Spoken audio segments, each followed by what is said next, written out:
acknowledge the traditional owners of the land we're meeting on today and the owners of the land in my electorate, the Gadigal and the Wangal people of the Eora Nation, and pay my respects to both elders past and present. Well, I wanted to talk about good news, bad news, and some of the facts. Maybe bad news first. When I got elected to Parliament in 2011, it was policy of Labor to give licences for coal seam gas for a few $1,000s with no royalties required to be paid.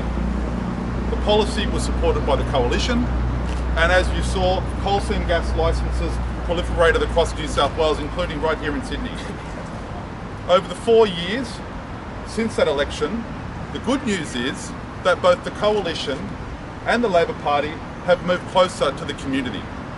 The Coalition now is saying that they'll be banning coal seam gas within 2 kilometres of residential areas. They're saying that viticulture, horse studs, those areas will be excluded from coal seam gas, and it tells you something about who's powerful in New South Wales, doesn't it? And they've also introduced a flawed, but still an attempt to deal with water aquifers. But it is woefully inadequate. Labor has also moved.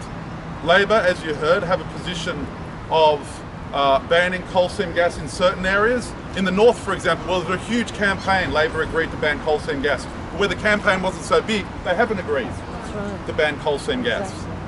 And when it comes to the situation we're in now, let's look at the facts. The major parties have announced their policies on these issues.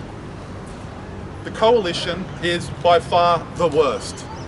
We know that their support for coal and coal seam gas and the extractive industries, which threatens our water, threatens our farmland, in particular on the Liverpool Plains, is unconscionable and cannot be supported. Labor and the Coalition are still on a unity ticket on so many issues. They both support long-wall coal mining. They have no policy for no new mines in coal. They have no policy for transition. We saw Shenhua and the approval of Shenhua recently. That was not opposed by the major parties. And we see that while there is talk and some slight improvement at the edges, I am the only member, and we Greens are the only people in the Parliament who consistently speak out on 3 issues. Number 1, there should be a complete ban on coal seam gas. We know that that extraction method is unsafe, it's untested, and it should not be supported in this state, full stop.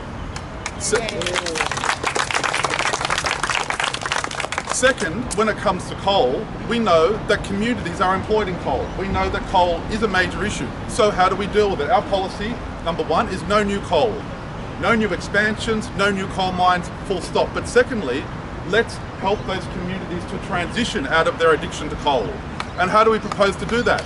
We're proposing a 2% additional levy on thermal coal in order to raise funds. And if you look at the modelling, it's around about $200 million a year to raise funds to help those communities transition away from coal into job-rich renewable energy. We are the only party that stands up every time backing this community, backing our environment, protecting our water, and fighting for the future of water in our community. See, we've done a fantastic job. We've helped turn Labor, we've helped push the Coalition in the right direction. But what I urge people to do when you think about voting, I urge you to vote the Greens first, because having us in Parliament is your voice. It's not a voice that says behind the scenes we're trying to make something happen. It's in the Parliament speaking out. And then preference Labor second. Give your second preference to Labor, so if a Green isn't elected, a Labor Party candidate will get elected. It's really important we be strong on these issues. It's really important that we don't try to obfuscate and say, well, like the Coalition are doing, this might be saved, that might not be saved. We need to follow the science. And the science tells us very clearly the answers. So I want to encourage you to keep on doing this great work. I want to thank you in particular, all of those who have really put in such an incredible amount of work, because this does put pressure on members, I can tell you.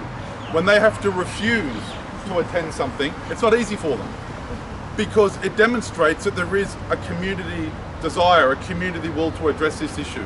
And you won't get all of them, but they will be talking about this issue. And I know, because I speak to many members. I sit in the lower house of the Parliament, 68 Liberals, for goodness sake. The forces of darkness are very strong. And I talk to them, and they feel the pressure from coal seam gas campaigners, and they feel the pressure from coal campaigners.